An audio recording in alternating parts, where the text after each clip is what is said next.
আসসালামু আলাইকুম। হিন্দু ভাইদের নমস্কার।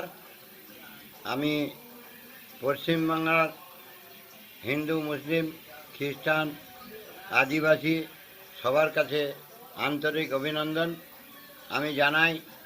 আজ ৭৫ বছর দেশ স্বাধীন হয়েছে। এই ৭৫ বছরে কি আপনারা জামা পরেননি? আপনারা কোনো ধর্ম করেননি? হিন্দু মুসলমান পুজো করেননি? মন্দিরে যাননি? আজকে 14 বছর আগে এই মোদি এসে আপনাদেরকে ধর্ম শেখাবে, হিন্দু মুসলিম করে বিবাদ লাগাবে। হ্যাঁ, আপনারা কি হসপিটালে ওষুধ খান না? কোনো সেন্টারে গিয়ে আপনারা ওষুধ খান না? আপনাদের চিকিৎসা হচ্ছে না? এগুলো কারা করেছে? যদি ৭৫ বছর আগের কথা বলেন যে কংগ্রেস সরকার এই করেনি, সেই করেনি, ওই করেনি, আরে তারা যা করে দিয়ে তাই তো ভাঙিয়ে খাচ্ছেন। এছাড়া আপনাদের আর আছেটা কি? একটা হসপিটাল করতে পেরেছে? আরও উল্টিয়ে রেল বিক্রি করছে, প্লেন বিক্রি করছে, বড় বড় প্রজেক্ট বিক্রি করে দিচ্ছে, জঙ্গলমহল বিক্রি করে দিল কর্পোরেশনের হাতে দিয়ে। আবার বলছে আমরা হিন্দু ধর্ম, আমরা সনাতন ধর্মকে এই করব সেই করব। আপনাদের ওয়েস্ট বেঙ্গলে শুভেন্দু অধিকারী বলছে এখন যে আমি ছোট চকিদার।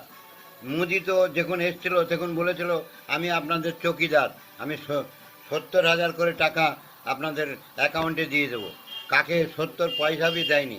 এই মিথ্যা প্ররোচনায় পড়ে আপনারা আপনাদের মূল্যবান ভোটটি যেন বিজেপি সরকারকে দিয়ে বরবাদ করবেন না। বিজেপিকে দেশ থেকে তাড়াবার চেষ্টা করুন। আমরা পশ্চিমবাংলার লোক, আমরা ব্রিটিশের সঙ্গে লড়াই করে দেশকে স্বাধীন করে ৭৫ বছর রেখেছি। এখন কি মোদির কাছে ধর্ম শিখতে হবে? না মোদি কোনো কিছু করেছে? আপনি এতক্ষণ বড় বড় হসপিটালে যাচ্ছেন, গরিবদের ট্রিটমেন্ট করছেন, বড় বড় জায়গায় যাচ্ছেন, গরিবদের ট্রিটমেন্ট করছেন, হসপিটালে যাচ্ছেন, গাড়ি ঘোড়ায় চড়ছেন, রেল বিক্রি হয়ে যাচ্ছে, এলআইসি বিক্রি হয়ে যাচ্ছে, ব্যাংক বিক্রি হয়ে যাচ্ছে। এই রকম যদি সরকারি সম্পত্তি বিক্রি করে খেয়ে নেয়, তাদের যদি আপনারা আবার ভোট দিয়ে আবার গতি দেন, তাহলে তারা দেশ তো বিক্রি করে আপনাদের মাথা বিক্রি করে দেবে। প্রত্যেক মানুষ আজকে জন্ম নিলে তার ১,৩০,০০,০০০ করে তার উপরে মাথায় দেনা পড়ে গেছে। এই তো ভারতবর্ষের অবস্থা। আপনারা বুঝে সুঝে আপনাদের ভোটটা দেওয়ার চেষ্টা করবেন।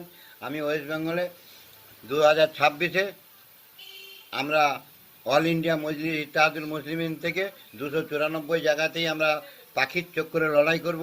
আপনাদের যদি মনোবৃত্তি থাকে ভালো, তাহলে আপনারা আমাদের ভোট দেবেন। বা হিন্দু মুসলিম কোনো এমএলএ মন্ত্রী চৌকিদার যা আছে, যদি আপনারা মনে করেন যে আমরা বিজেপিকে টিএমসিকে আমরা চাই না, তাহলে আপনারা আমার দলের দরজা খোলা আছে, এসে যোগ দিয়ে আপনারা জিতে। আর আমরা অনুরোধ করছি, পশ্চিমবাংলার মধ্যে যদি মুখ্যমন্ত্রী হওয়ার মতন কোনো অভিযুক্ত ভালো লোক থাকেন, আমাকে এই নাম্বারে ফোন করে জানাবেন। তার নেতৃত্বে ওয়েস্ট বেঙ্গলে 26-এ লড়াই হবে। এই কথা বলে আমি আমার বক্তব্য শেষ করলাম। পশ্চিমবাংলা জয় হিন্দ।